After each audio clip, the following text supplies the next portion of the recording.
So I've been needing to trade with this villager for some food, but as you can see, he's really far away. Now I would walk over there, but walking would probably take up the rest of my food bars, and I'd end up dying of starvation. Luckily, I have these flying minecarts over here, which will get me there in 3 seconds flat.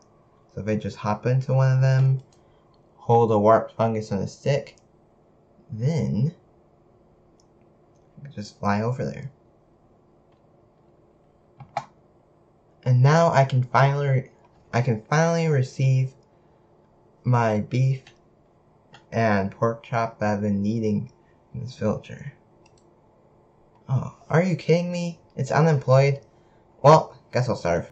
So today I'm going to be showing you how to make these flying minecarts as you just saw me use in my intro. So if I go over to this anvil, take a normal minecart, and I name it flying minecart, then once I place it as normal and break this rail, it'll start hovering. And then I can just get inside of it and hold a warped fungus, and I'll be able to move in any way that I face. So this can be useful if you want something to fly in that's more precise and easier to use than an elytra, and it's also much easier to get, then you can just use this flying minecart.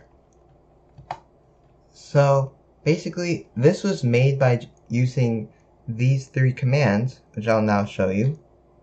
So the first command basically moves the flying minecart forward. So this is actually a lot more simple than it looks.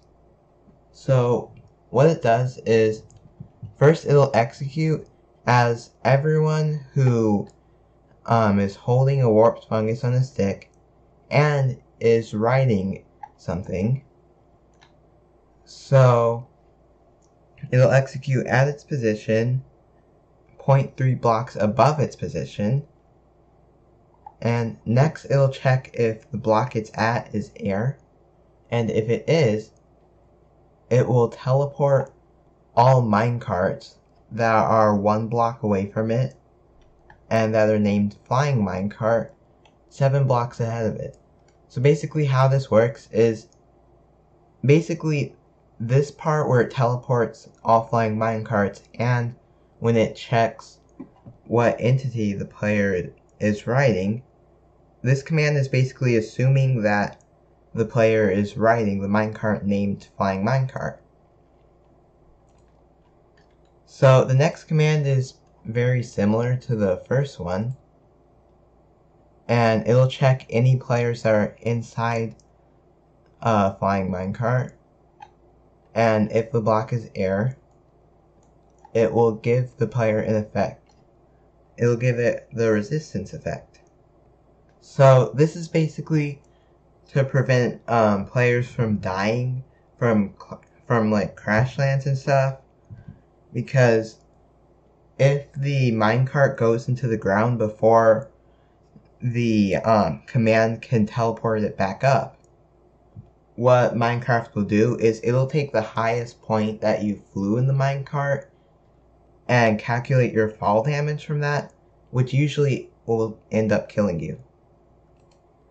So the third command will basically teleport the minecart 1 block above a block.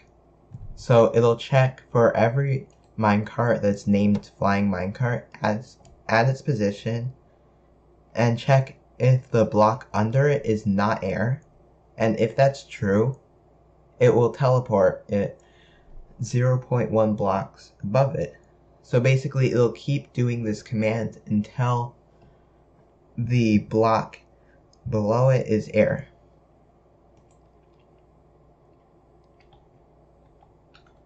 So as always, these 3 commands will be in the video's description for you to copy and paste into your world.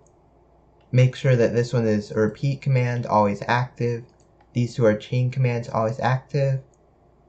And that's basically all. This is how to make a flying minecart in your world. So I hope you guys enjoyed the video.